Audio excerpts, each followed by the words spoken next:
Thank you all for being here as we take action to get illegal alien truck drivers off the American roadways. We're doing a very strong movement, and we have had such support for this, and replace them with proud American veterans. And it's about time. Yeah, because if you can dodge a wrench, you can dodge a ball. But seriously, if you can drive a truck in Kandahar or Baghdad, you can probably drive a tractor trailer on an American interstate with no IEDs or gunfire or things like that. Definitely better than the illegal immigrants who can't read English. President Trump today announcing his administration's new plan to expand CDL eligibility for American veterans. The Freedom Haulers Initiative, providing opportunities to those who served our country while intensifying the crackdown on illegal immigrant truck drivers that shouldn't even be here in the first place. One of the men with the president today at that announcement, Secretary of Veterans Affairs Doug Collins. Sir, this is a great thing. I mean, look, veterans are the most trainable group of guys, and most of them have driven in gunfire anyway. Exactly. Carl, it's great to see you, buddy. This is the best thing. It's a common sense thing. We've been pushing this. Sean has been a great partner at DOT with this, and I think the president understands it. And again, it just opens up another avenue for veterans to use the experiences they have. I made a comment the other day, and I was talking to some veterans. How many times do we trust 20-year-olds, 22-year-olds with multi-million-dollar equipment, but when they get out, we have people who won't even trust them to push them off? I mean, it's just stupid. We got to put our veterans where they need to be. I remember, like, I was a brand new guy. I was like 23, 24 years old. I land in Baghdad, and like, we're going to need you to drive this MRAP, this 40,000-pound machine, or an articulating, semi that's up armored through gunfire to get to target. I'm like, all right, word. Like, you figure it out. But the president today also noted how well this initiative has already been received. Roll this.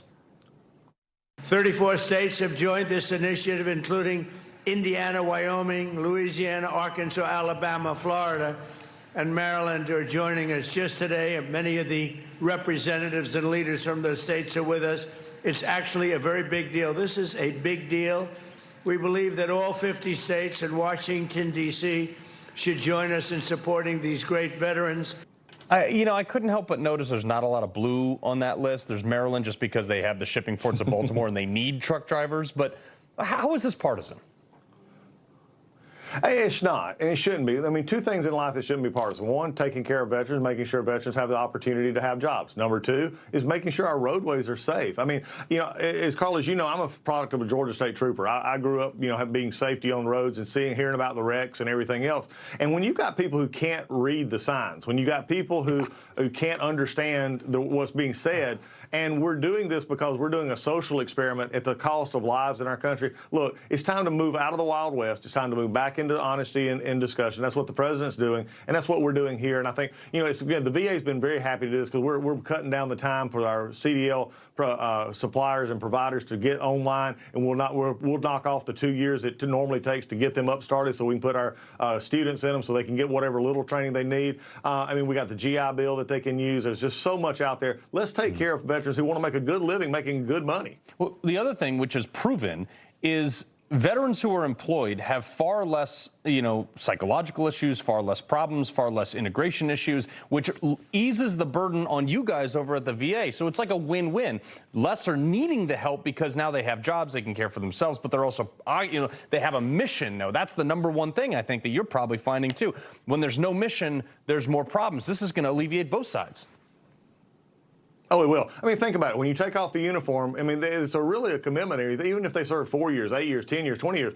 I retired back in May, and and even though I was reserve and so I wasn't there every day, it was sort of hit me after that happened that I'm not putting back on the uniform to go do something anymore. And it was a part of me that I lived with for 25 years almost. So you think about it in terms of a younger person, 20-year-old, early 30s. They're getting out. They've lost the camaraderie. They lost the, that every day waking up, so to speak, here's what I go do. And now they're out to try and make it in the world, and they don't have that identity. A job, income, a purpose, and realize it's something that takes their mental state and puts it where it needs to be. It helps us tremendously in that. Well, we're also finding that there are, people like Nathan Meisgarger or whatever his name is, that they're committing to specifically hire veterans out of this program. They're like, oh yeah, this is a great hiring pool. Send it.